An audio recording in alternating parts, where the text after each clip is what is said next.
Chris Turner is a tech entrepreneur turned education entrepreneur who founded Moonrise.com as a co-learning space for kids in Decatur, Georgia. I first featured Moonrise in my Forbes column last year and was inspired by Chris's vision to bring the Moonrise experience to more communities to help make childhood and parenting more joyful and rewarding. As he aims to expand Moonrise to other locations, he finds there are many frustrating roadblocks, especially from state and local regulators who have no idea what to make of Moonrise. It's not a school, it's not a homeschool, it's an entirely new category, pushing innovative education thinking outside of existing regulatory boxes.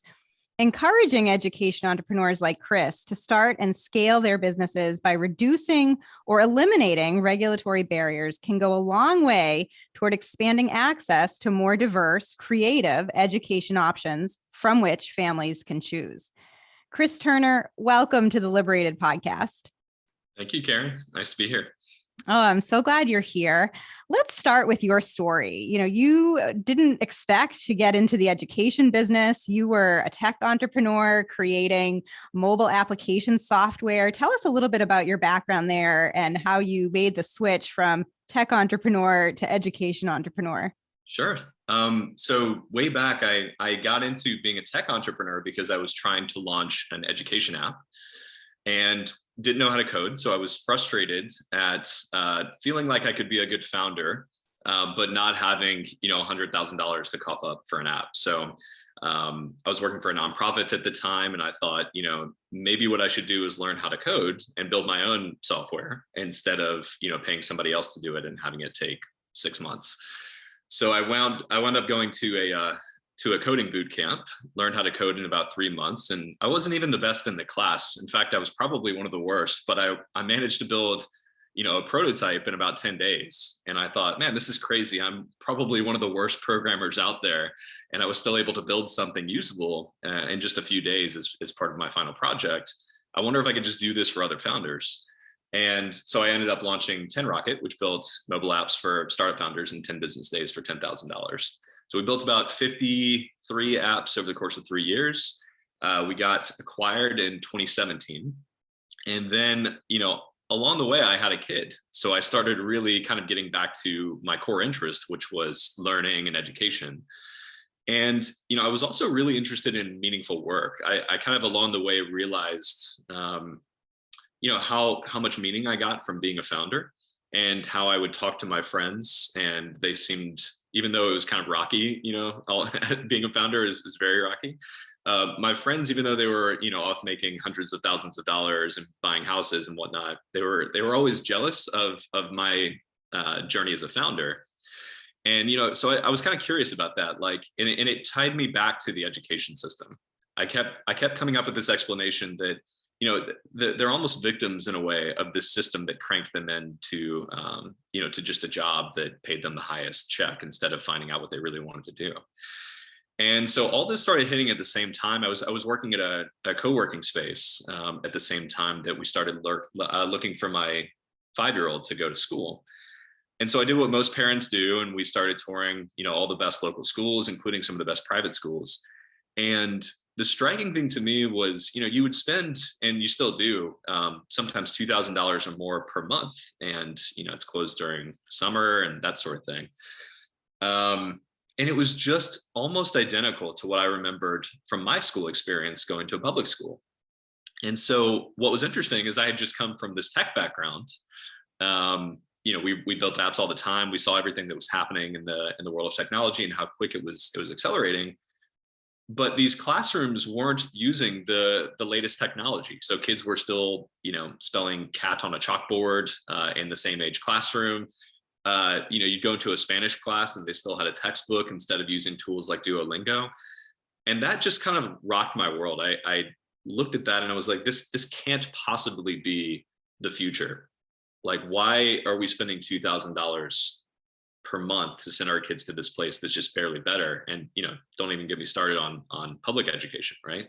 So I kind of had what I call, I'll censor myself a bit, an F this moment, where I said, I'm going to try to figure this out. I'm going to see what's going on and see if I can actually, at the very least, understand, why the system hasn't changed. So I did a almost PhD level thesis for about the last 6 months of 2019. And I kind of came to the conclusion that the main reason why schools haven't changed is because parents need a space to drop them off to learn during the day, especially now with both parents working. And I thought, right now we call those things schools, but why do we have to call them that? School tends to be bundled with this idea of a curriculum, but tools are getting better and better online. So what if we could just tap into these tools and give them a different space? I think that would create a brand new option that doesn't exist, that kind of solves the problems of homeschooling and school. So we decided to call that a co-learning space and launch Moonrise.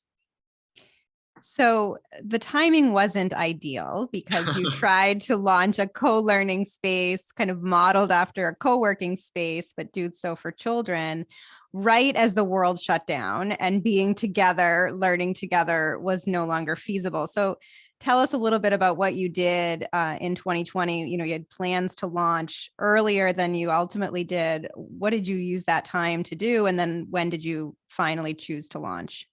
Yeah. It was pretty crazy. We had everything kind of geared up to start like January 2020. So I was building the team at the time when the pandemic hit and raising money.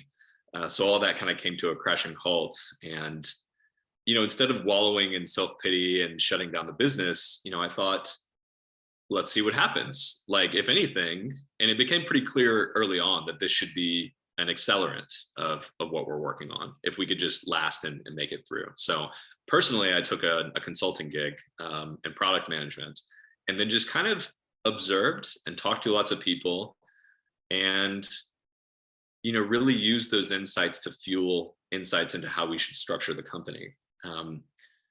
We saw a massive surge in homeschooling. We saw a massive change in how parents thought about education, specifically school. And I would say the main thing that happened that was interesting to me was widespread adoption of the recognition that school is primarily about childcare. I think pretty much every parent who went through that time had the realization that their curriculum was now being completed in 90 to 120 minutes a day, and the rest of the time was up to them. And then they had the second realization that the way that they're doing those 90 to 120 minutes wasn't ideal. And so we had an explosion, as I know very well aware, of pods and homeschooling and alternative models and micro schools. So it wound up to be a net positive. We just had to time it right. We almost timed it perfectly, but we launched 5 days before Christmas in the middle of Omicron, which I wasn't expecting. So it was a little bit of a holding period until about March or April of 2022. That's when things really started getting easier. So tell us what Moonrise is like. It's a co-learning space, but take us through what that experience is like. Who is there? What is there? And how does it feel?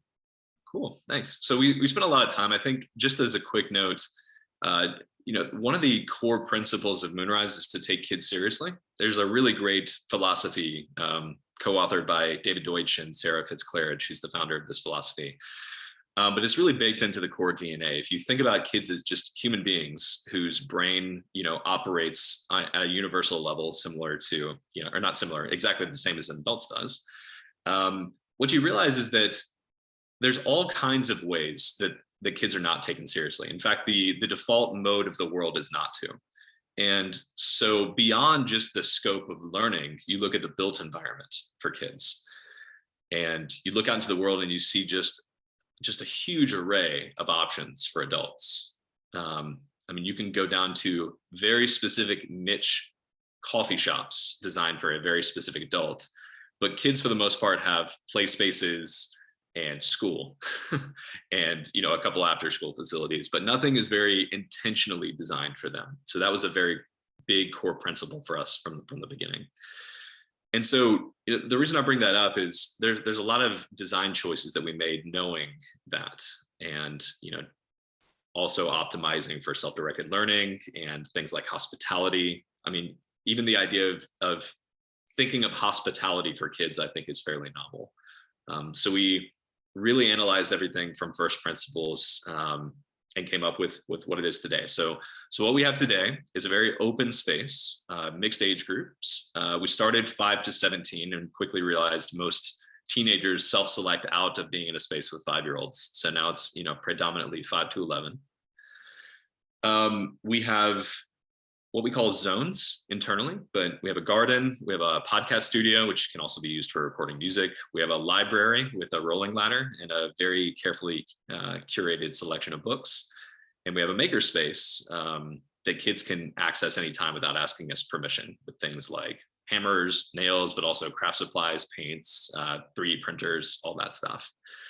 And then you asked how it feels. To me, it's like if you imagine designing a coffee shop for kids, I think that's how it feels. It's very much you come in, it's a warm, welcome feeling. We have non-kiddie music playing in a room filled with lots of plants and wood and velvet couches and that sort of thing. Lots of natural light pouring in from big windows. And it's really just, I think, a relaxing place to learn and to absorb all the things that we placed in there. And so Moonrise operates on a membership model, and there is a tech element to it, which is kind of bringing your tech background in terms of figuring out capacity limits. You've described it to me in the past of like a gym membership where you'd be able to drop off children as long as there's, available slots. Can you tell us a little bit about how that works? Sure. Yeah. So one of the core bets is that we at the moment, we haven't labeled it for any specific learner. We haven't said this is just for homeschoolers, although we found, pretty fast adoption with homeschoolers. I think they're the ones who get it the most. But we have after schoolers. We have some people that are using it almost as like a flexible daycare, which we might evolve away from soon. But this is the bet, right? Like with a gym, you have people who use it a lot and you have people who use it a little bit.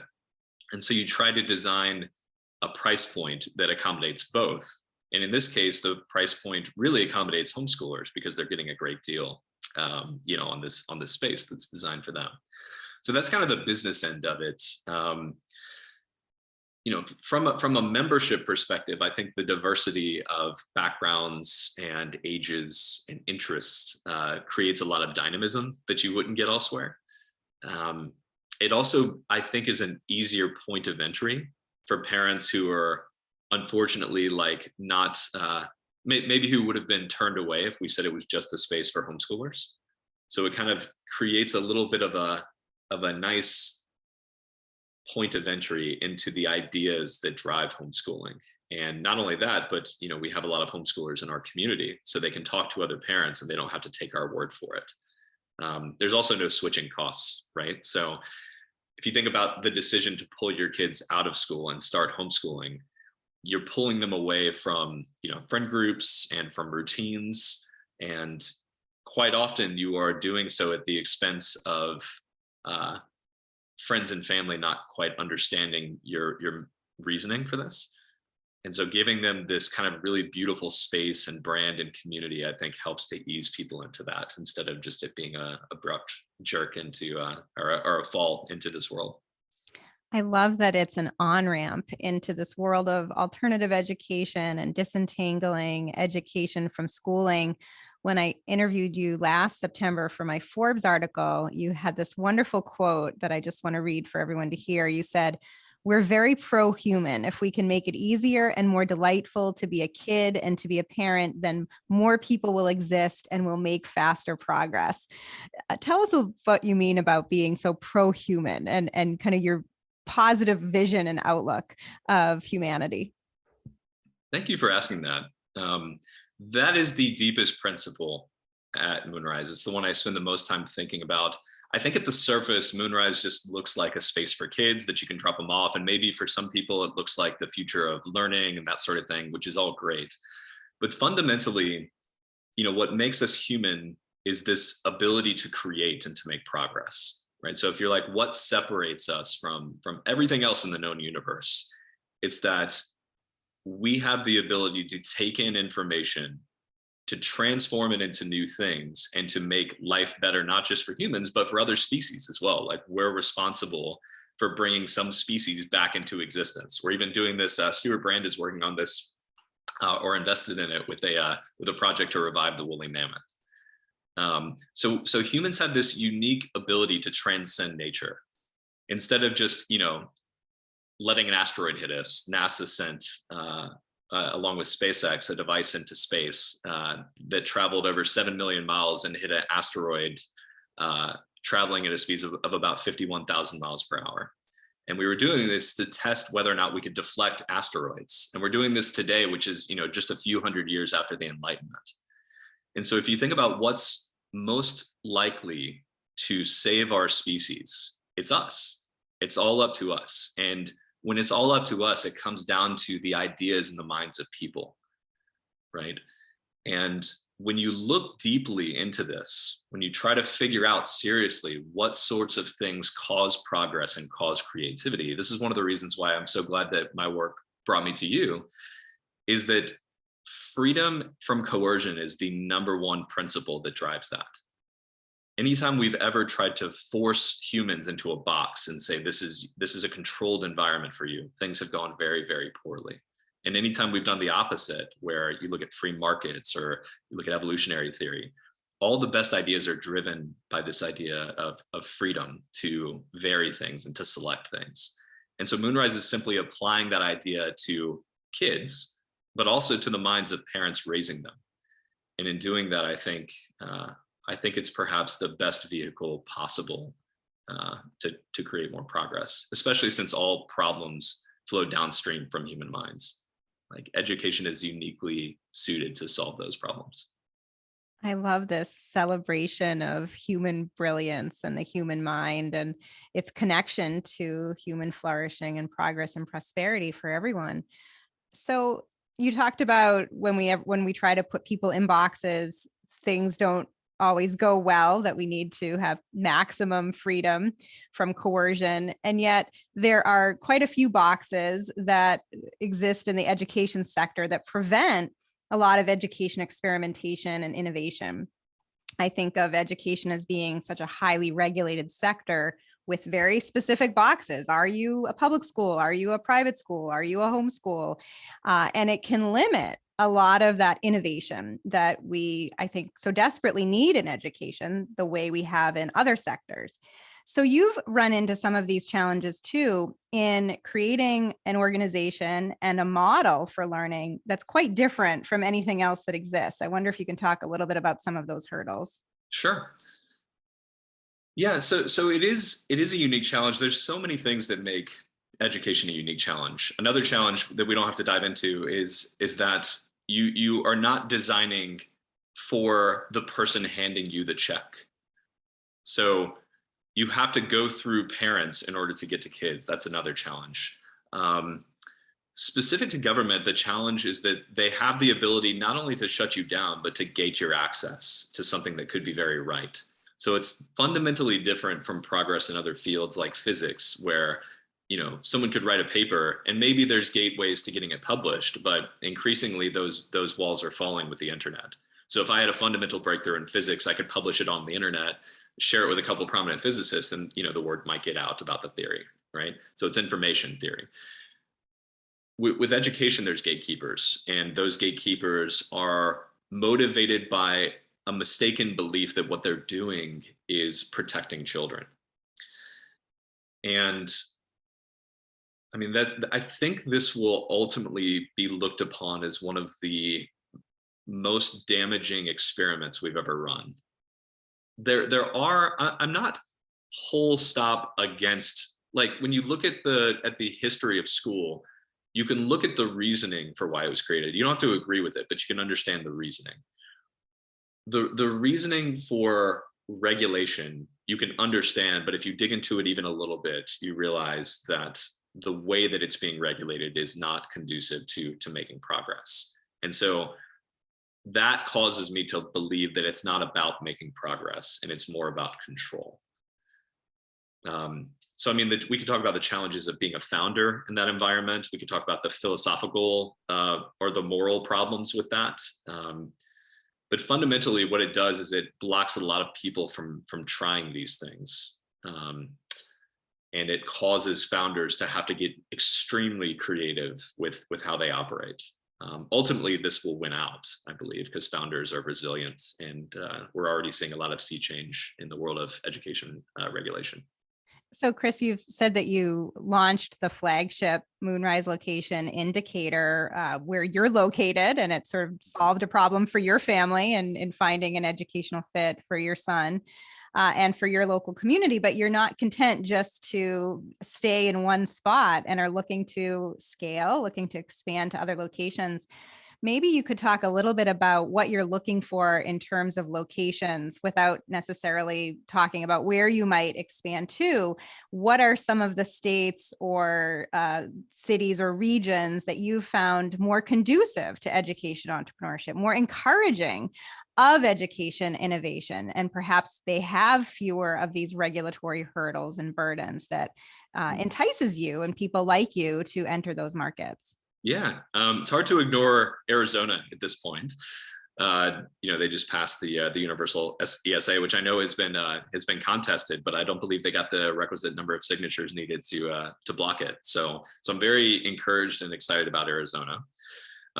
Typically there are some states that are just a little bit more they have a little bit more of a libertarian bent, and those are the ones that I think are not only more conducive for us to grow the company because those values are kind of embedded in their governments. I think those are also our best early adopter customers, right? So it tends to go hand in hand. That goes the opposite direction too, where states that are much tighter on regulatory control also tend to attract citizens that are like-minded in that way. Not universally, but on average, it seems to be that way. So, I mean, if you look at kind of polar opposites on the spectrum, probably the hardest, I'll name a couple of specific states. So probably the hardest would be New York, and probably the easiest would be Arizona. And so, there's a bunch of states that exist kind of in between those two poles, but we tend to go towards the pole that encourages more freedom and experimentation. And yet I would think that there are many families in New York and other high regulatory states who would be thrilled to have a Moonrise in their community, who would probably drive many miles to be able to take advantage of a program like yours. And yet you may not even consider going into that area because it's so highly regulated, because there are so many of these hurdles and obstacles as an entrepreneur.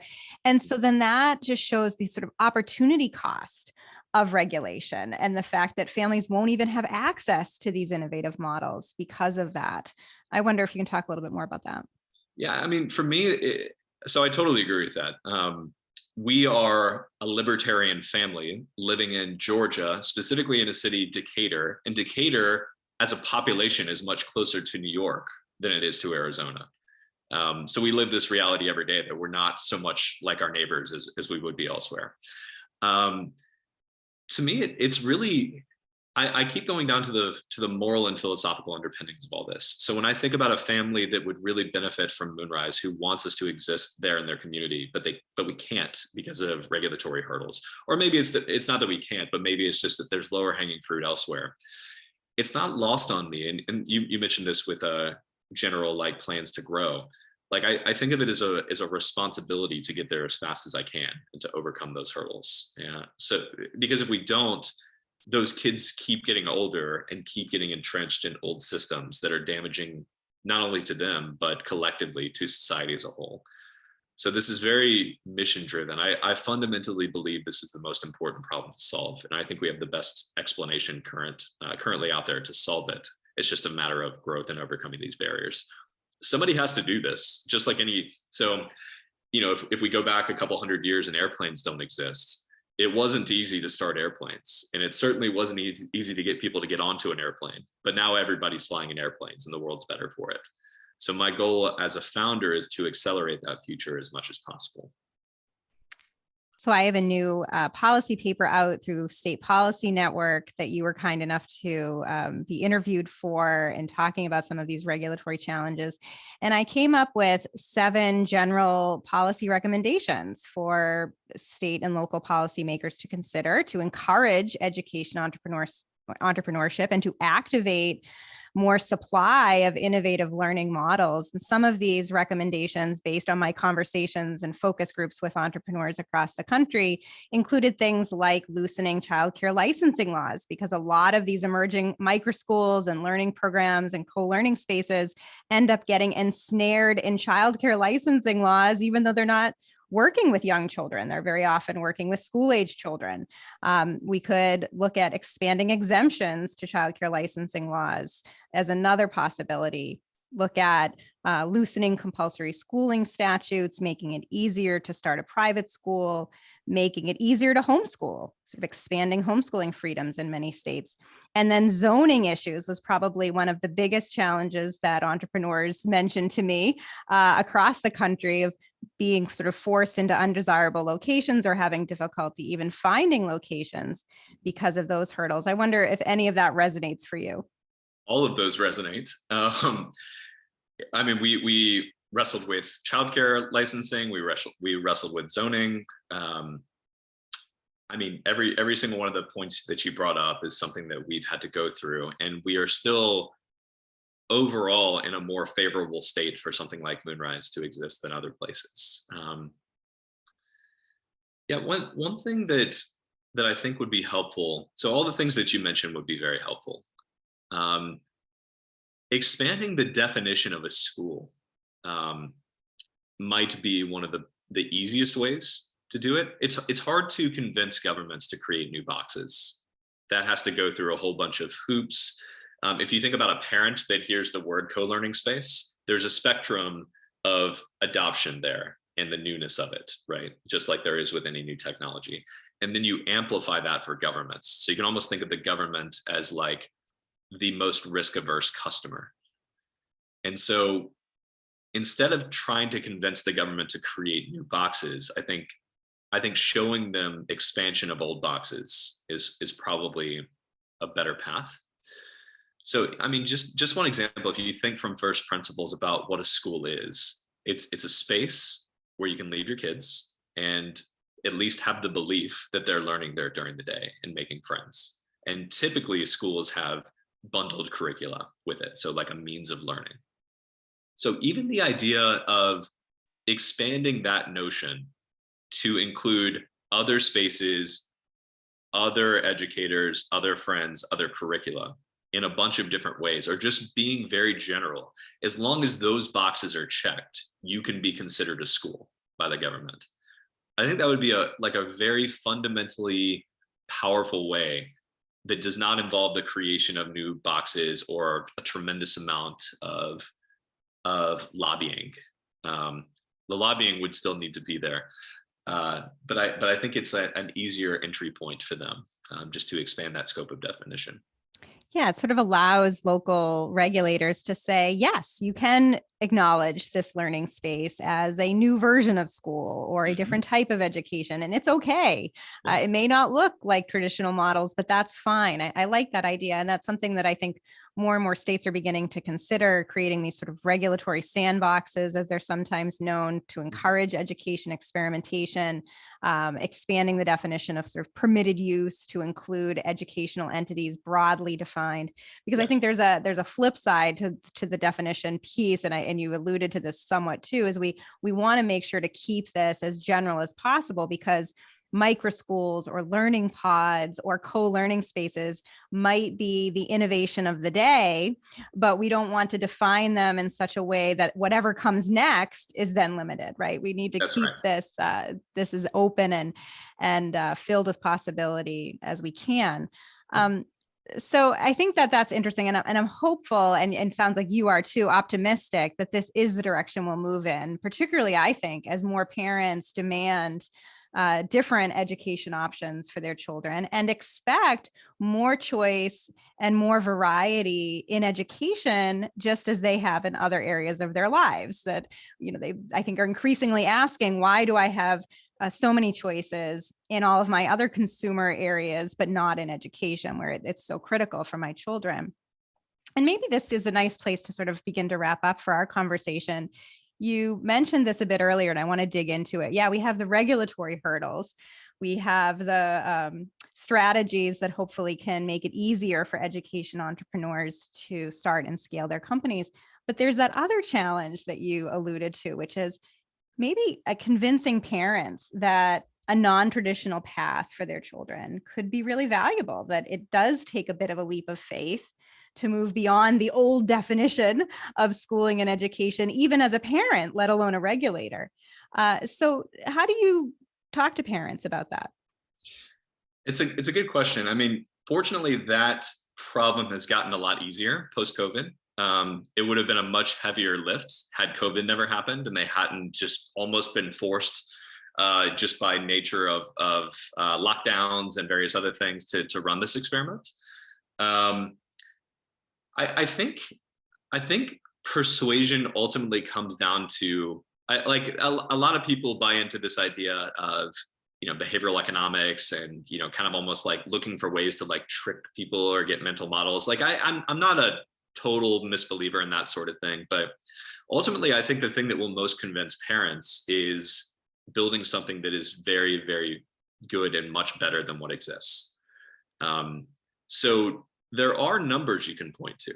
I mean, there are fortunately enough statistics on homeschooling and unschooling to where you can kind of say, look, if you do nothing else, like here's still the data behind it. Parents are increasingly looking for lifestyles that fit kind of the image of what they want their family to look like. And schools, just by nature of how they're designed, typically don't fit those lifestyles. So, for the average person, school is still, roughly 8 a.m. to 3 p.m. They can either enroll in aftercare or not. And then there's sports on the evenings. And if you're a remote worker, or if you're in the creative industry, or if you're an entrepreneur, it just so happens that that kind of enters the domain of your own personal preferences and not just your kids' well-being. And so I think a lot of this is being driven by parents not only seeing these experiments play out through things like COVID, but just wanting a different thing instead of just credentials. They want a more flexible lifestyle. They want to see things beyond grades and pure academics. They want to see their kids building robots and reading books that they're not normally accustomed to reading in school. And I think they want to say they go to a place like Moonrise too. That's kind of one of the interesting surprises. Is it's almost like a little bit of a status signal to say that you're living this flexible, creative lifestyle and that your kids go somewhere like this, as opposed to just kind of sending them into the standard option like everybody else. So I'm very encouraged by all of this, but there still is the heavy responsibility to build something that's fundamentally better. I don't think most private schools are fundamentally better still. They are better, but it's not by an order of magnitude. There are exceptions to that, but the average private school you go to is better, but not substantially better to really cause the change. You need something equivalent to a Tesla when everybody's driving a Honda. Right now, the problem with the school is that everybody gets free Hondas. So imagine trying to sell Teslas if the world gets free Hondas.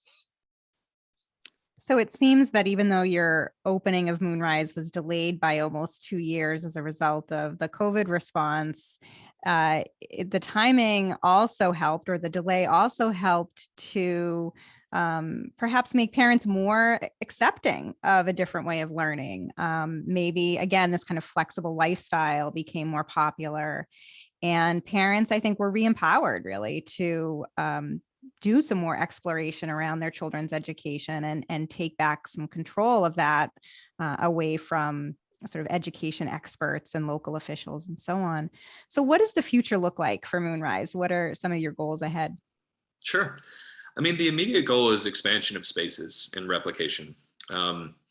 If you look to the long-term future, education tends to follow work. So one of the reasons, not the only reason, one of the reasons why the system looks the way it does today is because it was conceived at a time when most people did factory work. And this is not a new insight. This is, very, very well established now. It just so happens that it didn't really evolve along the way because of control structures and other things that we won't really get into. But work is now becoming much more flexible and creative and independent, and remote. And I think if you want to look into the future, that's where education is going to head. It's going to follow those trends. So the short kind of near, let's say a 5 to 10 year future for Moonrise is a lot more spaces and connectivity between those nodes. One of the cool things about what we're doing is that we can build nodes for Moonrise without building spaces. So we have guides, and those guys can move throughout the city to different spaces. So we haven't done this yet, but in the very near term future, we will unlock access to other places in the city that go beyond our walls. And so you will have the experience of being able to drop your kid off at a forest and knowing that a Moonrise guide is there for a walk through the forest or a foraging class or something along those lines. So it's not only expansion of physical spaces, which are kind of our hubs, but also expansion of guides in spaces that we don't own. I think the next 5 to 10 years will be marked by that, and also probably some interesting media plays, where we try to bring more awareness to the mission and bigger goals that we talked about with flourishing. Long term, the ultimate vision for Moonrise is for there not to be a separation between kids and adults in the real world. If you think about how kids are raised right now, it's basically like a 18-year simulation. And we know this intuitively because we say things like, welcome to the real world when they finally graduate, right? And that implies, everybody knows that, but most people haven't acknowledged the flip side of that, which is that you are implying that they have not been in the real world and that the real world is valuable and that the lessons are about to really hit you. And so right now, kids are blocked from the real world for a number of reasons, which we talked about a little bit. Just not having built environments for them, regulatory hurdles, safety concerns with cars, that sort of thing. But I hope in my lifetime, our vision is achieved where kids are just blended into reality in a safe way that adds meaning for them. Oh, such an exciting time. I'm so thrilled to see where you're going with this. And I'm sure my listeners are wondering, when is Moonrise going to be in my town? Or any New Yorkers listening might, be wondering if you'll ever make it there. If listeners are interested in following your work and seeing when you might be expanding into their local area, how can they find and follow you? Sure. I don't spend too much time on social media, but you can follow me at @_C Turner. I really like when people email me out of the blue, especially for things like this. I'm typically pretty quick to respond. So you can email me at chris@moonrise.com, especially if you're interested in launching a Moonrise in your city. We are exploring all different kinds of growth options. Franchising is something that we are considering. So if that's interesting to your listeners, I'd love to have that conversation. And generally speaking, even if we're not, immediately ready to pull the trigger on those things, you never know where they might lead, where those conversations might lead in the future. So even meeting people who are like-minded and trying to achieve this mission with us, I think is the best possible outcome. Well, best wishes to you with moonrise.com. Chris Turner, thank you again for being on the LiberatED podcast. It was an absolute pleasure, Carrie. Thank you so much.